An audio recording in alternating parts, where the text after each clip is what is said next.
Amber clutched her coat tighter, the icy December air biting at her exposed skin. Her breath formed fleeting clouds in the darkness, the only sound her own footsteps on the deserted road. Streetlights flickered sporadically, casting long, dancing shadows that did little to pierce the oppressive gloom. She was on assignment, investigating rumors of an abandoned orphanage, a place whispered to be haunted, a place locals avoided.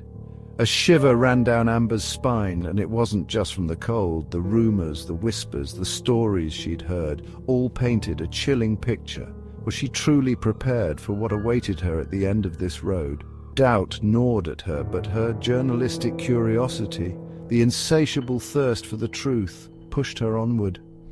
She had a story to uncover, a mystery to unravel, even if it meant facing her deepest fears. A wrought-iron gate, rusted and overgrown with ivy, marked the entrance. St. Augustine's Orphanage, the sign proclaimed, the letters faded and peeling. The gate creaked open with a groan, the sound loud in the stillness of the night. Before her stood the orphanage, a looming Victorian mansion, its silhouette stark against the moonless sky. The building seemed to pulsate with an unseen life, a palpable aura of sorrow and neglect. The windows, dark and vacant, were like empty eyes, staring out at her, judging her intrusion. The wind howled through the trees surrounding the building, sounding like mournful cries, like children calling out from beyond the grave. Fear coiled in Amber's stomach, a cold, hard knot. Was she truly alone, or did something else stir within those decaying walls? Pushing the heavy oak door open, Amber stepped inside. The air was thick with the smell of decay, the silence broken only by the sound of her own breathing and the pounding of her heart. Dust motes danced in the faint moonlight, filtering through grimy windows, illuminating a scene of utter desolation. Collapsed furniture lay scattered like fallen soldiers, remnants of a life long gone. The air hung heavy with the weight of forgotten memories, of laughter and joy now replaced by an eerie stillness. Each footstep echoed in the vast emptiness, each sound amplified in the silence, playing tricks on her already frayed nerves.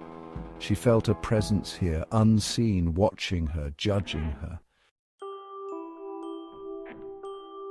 The main hall opened into a large common room, its floor littered with debris and fallen plaster.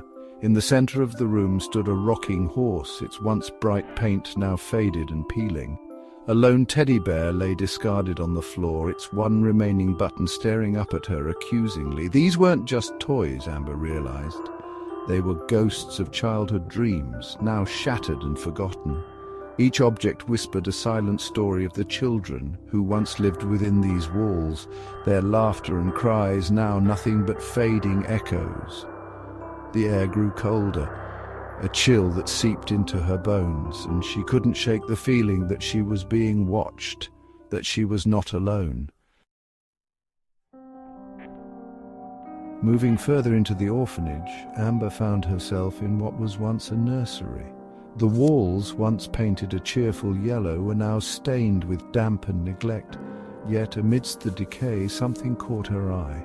Children's drawings, crudely drawn in crayon, adorned the walls. Most depicted smiling suns, stick figures holding hands, and playful animals.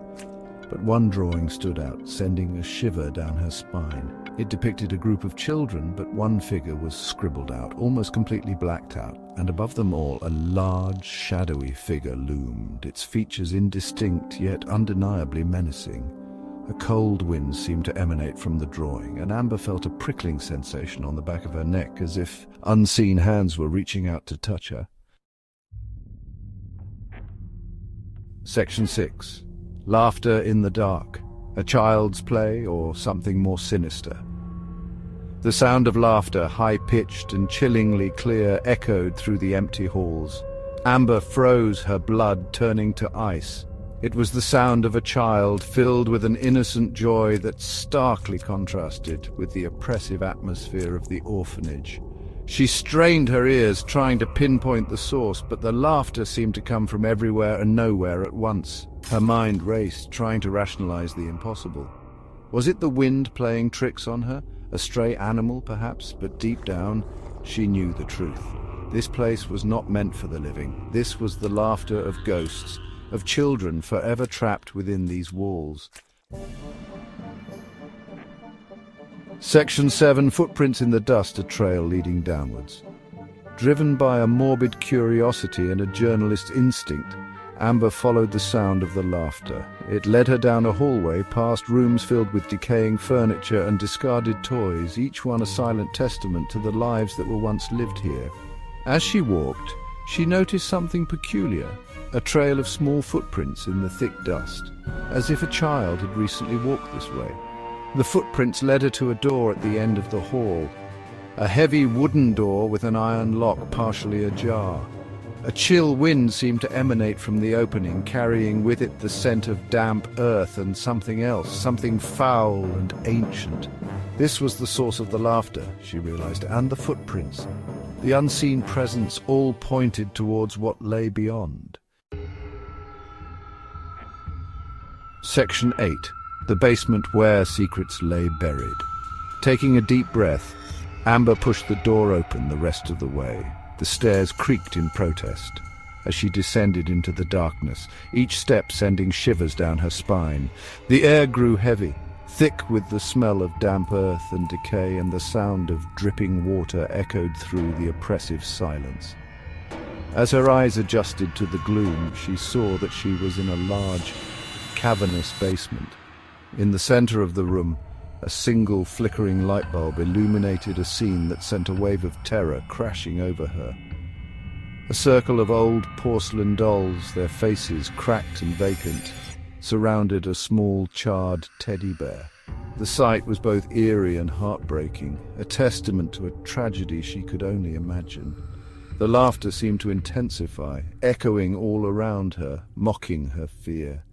She felt a presence here, cold and malevolent, watching her, toying with her. Section 9. The camera's last witness, a mystery unsolved. The camera was found the next morning, discarded near the rusted gate of St. Augustine's Orphanage. It lay open, its lens cracked. The last image captured a blurry, almost indiscernible figure. A child, perhaps, or something else, something more sinister. Amber, however, was gone.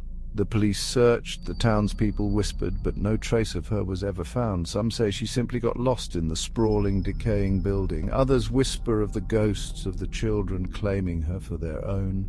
The truth, however, remains a mystery, lost in the echoing emptiness of St. Augustine's Orphanage. The laughter, however, is said to continue, a chilling reminder of the secrets buried within those walls, a haunting testament to the forgotten souls that reside there.